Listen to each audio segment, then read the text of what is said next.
कहानियां सुनी थी और लोगों के मुताबिक भानगढ़ इंडिया की सबसे डरावनी जगह है। वहां सूरज ढलने के बाद अंदर जाना कानूनन मना है। कहते हैं इस किले में राजकुमारी रत्नावती रहती थी, जिसकी खूबसूरती की चर्चा दूर दूर तक की जाती थी।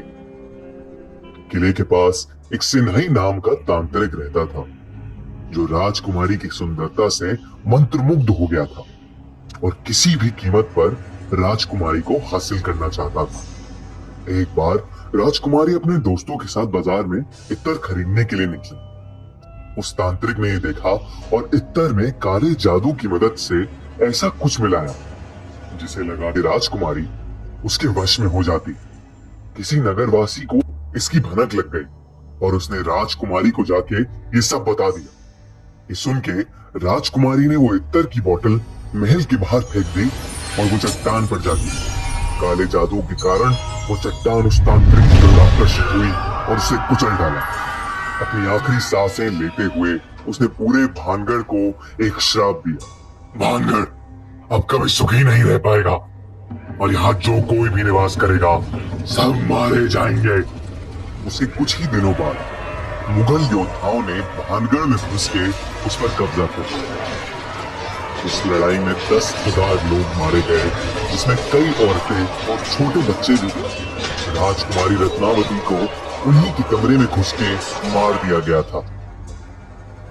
कहानियों की माने तो आज भी वहां उन लोगों की आत्माएं घूमती हैं और जो भी इंसान सूरज ढलने के बाद वहां गया है वो कभी वापस नहीं लौटा। हमने सोचा कि हम भानगढ़ जाके पता लगाएं कि क्या सच में वो इतनी भयानक जगह है या ये सब सिर्फ एक कहानी है। करीब रात 8 बजे गार्ड को कुछ पैसे देके हम अंदर घुस गए। अंदर घुसते ही कुछ ऐसा लग रहा था जैसे हवा रुक गई हो और एक अजीब सी घुटन हो रही थी। हमने किले के 1-2 चक्कर लगाए, लेकिन हमें कहीं कुछ भूतिया नहीं मिला। मुझे एक जरूरी कॉल करना था और नेटवर्क के चक्कर में मैं किले के एक दूसरी तरफ चला गया। जैसे ही मैंने कॉल मिलाया तभी मुझे किसी लड़की की चीख सुनाई दी और मैं भागा भागा विक्रम के पास लौटा, पर वो वहां था ही नहीं। मैंने उसे काफी आवाज लगाई, विक्रम विक्रम, पर कोई जवाब नहीं आया। तभी मुझे ऊपर के कमरे से एक थम करके आवाज आई तो मैं उस तरफ चलने लगा। जैसे ही मैं सीढ़ियां चढ़ रहा था वैसे ही मुझे पायल की छन-छन सुनाई दी और मुझे लगा कि मेरी बगल से कोई लड़की भागी। अब मुझे काफी ज्यादा डर लगने लगा था। मैं फिर चिल्लाया, विक्रम विक्रम।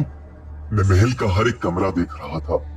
तभी मुझे एक कमरे की खिड़की की तरफ विक्रम खड़ा दिखा और मेरी जान में थोड़ी सी जान आई। विक्रम, कहाँ था यार तू? जल्दी चल यहाँ से, गलत आ गए हम यार, प्लीज चल यहाँ से, चल जल्दी से। विक्रम ने कोई जवाब नहीं दिया। मैंने जैसे ही उसका हाथ पकड़ा वैसे ही पीछे के दरवाजे से मुझे विक्रम की आवाज सुनाई दी।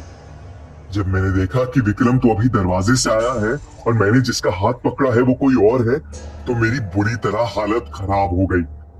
जैसे ही मैंने उसका हाथ छोड़ा उसने मुझे मोड़ के देखा। उसे देख के मैं कांपने लगा और पीछे गिर पड़ा। विक्रम ने मुझे उठाया और हम दोनों भागे भागे वहां से निकले। मैंने उसे बताया कि मेरे साथ क्या क्या हुआ और विक्रम ने बोला कि उसे भी महल में किसी लाल साड़ी वाली औरत का भूत देखा। हम वहां से बच के अपने घर तो आ गए, लेकिन उस घटना के बाद अब हम कभी भानगढ़ की कहानियों को नजरअंदाज नहीं करते और ना ही किसी को वहां जाने की सलाह देते हैं।